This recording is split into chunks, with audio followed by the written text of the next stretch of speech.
Hey, what's going on? It's your boy BT, and I came here to talk some boxing with thousands of True School Sports subscribers. Now, this is the third time I'm shooting this damn video, so if this doesn't work this time, it'll have to wait. But Sergey Kovalev, man, I wanted to talk about Sergey Kovalev, and I wanted to just be honest because, fact of the matter is, there's no two ways about it, man. This man fought Elliot Alvarez, first meaningful fight since the second Ward fight, and he got his ass waxed, starched, iced, whatever you want to say, whatever adjective you want to put in there. He just got destroyed by Elliot Alvarez. And Elliot Alvarez did his thing, man. We all knew that Alvarez was a quality fighter. We just didn't know how much of a quality fighter he was. He has beaten the likes of, Butte and Pascal and Chilemba. And he's been, he's shown himself to be a quality fighter. But as far as that upper echelon quality fighter, we didn't know that. But I think on this night, we could begin to look at him a little bit more like that, because when you beat Sergey Kovalev the way he beat Sergey Kovalev, more decisively than anybody's beat Sergey Kovalev, really, then you gotta look at that and you gotta say, man, this guy might be a diamond in the rough, and I want to see him in some top fights, unification fights maybe with a guy like Dmitry Bivol and other top light heavyweight champions. But I wanted to really use this video here to talk about Sergey Kovalev and just how the psychology of a fighter can affect them moving forward, and just where he's at in his career and what he does and just all that stuff, and how, all that interesting stuff. So Sergey Kovalev, as I said earlier, this is a first meaningful fight since he fought Andre Ward the second time, and he failed. He failed. He had success.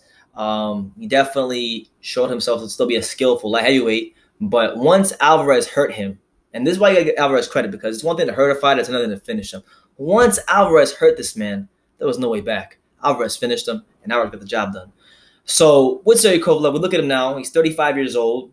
He's lost 3 of his last 5 fights on paper, and his division is just chock full of prime light heavyweight talent, and he's going to go as an underdog against most of the top light heavyweights in the world. So the question now becomes, what do we do now? What does Kovalev do now? Does he continue fighting and risks taking more beatings and tainting his record more, and tainting, the great, the fantastic career he's had? Or does he just retire and be happy with what he did in boxing? It's a tough decision he's got to make, but he's got to make it for him and his family. Now, I'll say this, man. I'll definitely say this with Kovalev. And I've said this many times with a lot of fighters. Once you bake a cake, it's a damn cake, okay? Basically meaning that, like, once someone, and particularly in boxing, once someone is stuck in their ways, they're not going to change.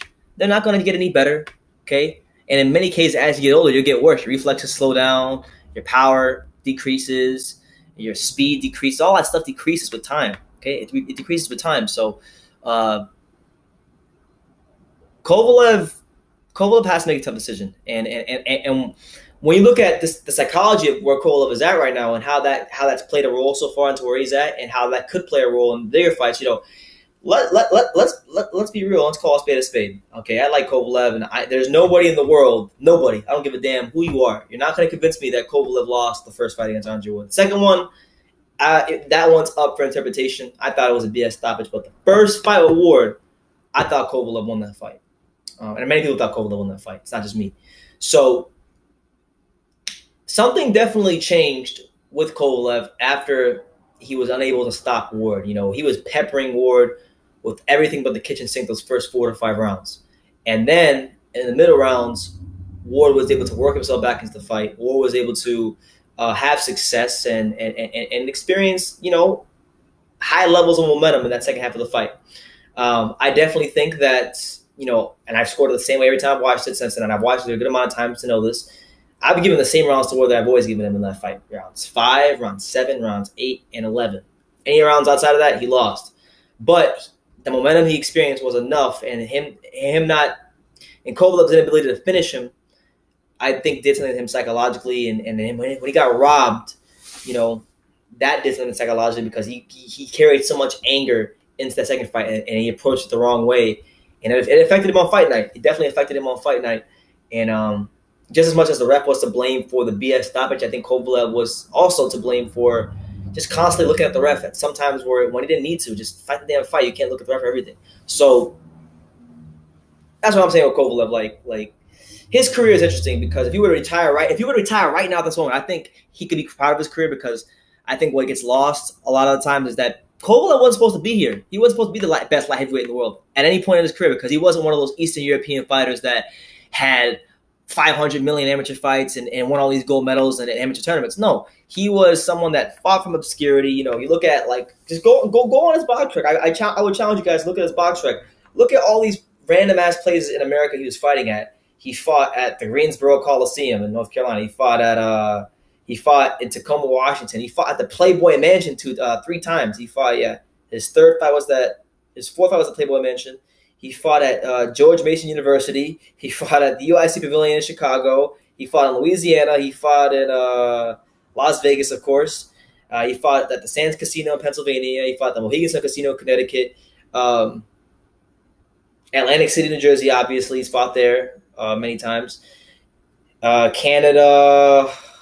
Let's see. Yeah, the man is well-traveled. Russia, of course. He fought in Russia against Shalom. So the man is well-traveled in his boxing career. He actually, in many ways, is really the definition of a world champion. He's fought. The ironic thing about Kovalev is he's from freaking Russia, and he's fought in more places in America than many American fighters. So I think that kind of gets overlooked, and he rose from obscurity, and he became the number 1 light heavyweight in the world when he beat Bernard Hopkins, who, yes, people will say after the fact was old, but before he was the number 1 light heavyweight. And nobody has decisively beat Bernard Hopkins the way Kovalev did on the night. Shut him out. Hopkins didn't win a round, and that was a great moment for him. And then he had the fights of Pascal that were very entertaining. That kind of cemented him as one of the pound-for-pound best talents in the sport. Then, he fought Ward, and this is why I think I get kind of mad about his career, because I think that first Ward fight, that was supposed to be his moment. That was supposed to be the moment that, Kovalev beat a guy that people believe is a pound-for-pound caliber, top-level guy, undefeated, big fight. And I thought he was wrong the night. I think that they took that moment away from him. But he got the rematch, and he failed on that one too, even though that was controversial. So the Ward fights are controversial, and they both definitely affected him. But I look at his career just as a career of obviously glory and triumph and definitely something you could look at as motivation if you look at the early parts of his career. But then you look at as we get into the meat of his career, it's missed opportunities. With not fighting Stevenson, which I don't believe was his fault, because Stevenson did not want to fight Kovalev, and Stevenson didn't want to fight an HBO, whatever it was. So that's what it was there. He didn't want to fight an HBO. He didn't want to fight Kovalev. And you look at Stevenson's track record from that point forward, he didn't really fight anybody until about Bout with Jack recently. So you look at that, and you know that Stevenson ducked Kovalev. Then the BWF fights that happened because BWF had promotional issues, and he was with Heyman at first, so there was that, and then just a lot of missed opportunities in his career, in his boxing career. And then I thought he was unlucky in the first Ward fight. He was unlucky. Second fight he was unlucky, and it's just one of those things, man. That's why you can't look at boxing like you do other sports, because there's a lot of black and white. And there's a lot of gray areas in boxing, So Kovalev, and this is why I admire Manny Pacquiao's career so much, because first of all, the man has been a world champion in 8 divisions. Okay, the man's been a lineal champion in multiple weight classes. He's not just been a champion or a titleist. He has been the guy in multiple weight classes. Okay, there's not many people in boxing, even in the pound list right now, that you can say have definitively been the guy, the lineal champion in multiple weight classes. But Manny Pacquiao has done that. And, he's had 5 losses in his career, and he's lost in more devastating fashion than Kovalev has lost in. And time again, he comes back better, he comes back stronger. Even if he uses last 2 fights of his career as an example, he got a very bad decision, got the wrong end of the stick against Jeff Horn. He could have easily said, woe is me, I'm old, I'm a senator, F boxing. He could have did that, but he didn't do that. He came back a year later. He fought Lucas Batiste, who was a very hard puncher, who people were saying that before the fight, they were saying, oh, we're scared for Pacquiao, we're scared for his health, he's declined, he sucks. Basically, they're saying the guy, they might as well just say the guy sucks, pretty much. They might as well just say the guy sucks. Then he goes in there, he dominates Batiste in one of the best performances he had in years, and people want to take the victory away from him, but the fact of the matter is he showed that he has true championship mettle, and he's a true champion by the way he's bounced back from loss. And I think that's when you can show you're a true champion, when you bounce back from losses. So Kovalev has that chance here in his career if his ambition and his intent is to keep fighting. But you got to be realistic with yourself. You're 35 years old. Your division is chock full of prime talent. And there's only really 2 guys in that division at the top level who I think he can beat. I think Bivol he can beat because, honestly, as good as Bivol looked in his fight against Barrera and as highly as people rate him, just his style, in many ways, it's kind of similar to Kovalev.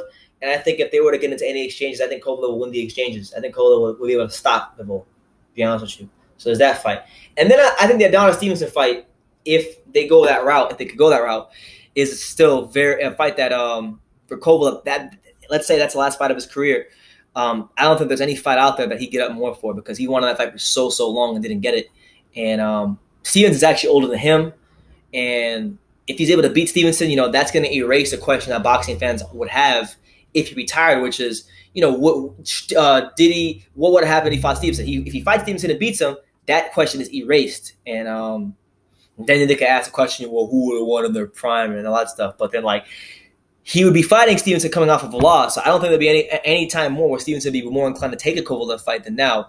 And if you're Kovalev and you have that confidence in yourself, take the fight against Stevenson and I'd watch it. I think I'd watch it. I think, as much as it's maybe not as prestigious of a fight anymore because Kovalev doesn't have titles and whatnot, I think a lot of boxing fans will tune into that fight. I think that'd be a fight that would get a lot of people intrigued because people will want to see that fight for so long. So I ain't against it. I really ain't against it, and I think that's a fight that I think that's the route he could go. Because if he goes and he fights Alvarez and exercises the rematch clause, and he beats Alvarez, people are just gonna say, okay, well, cool. He was supposed to beat Alvarez in the first fight. Okay.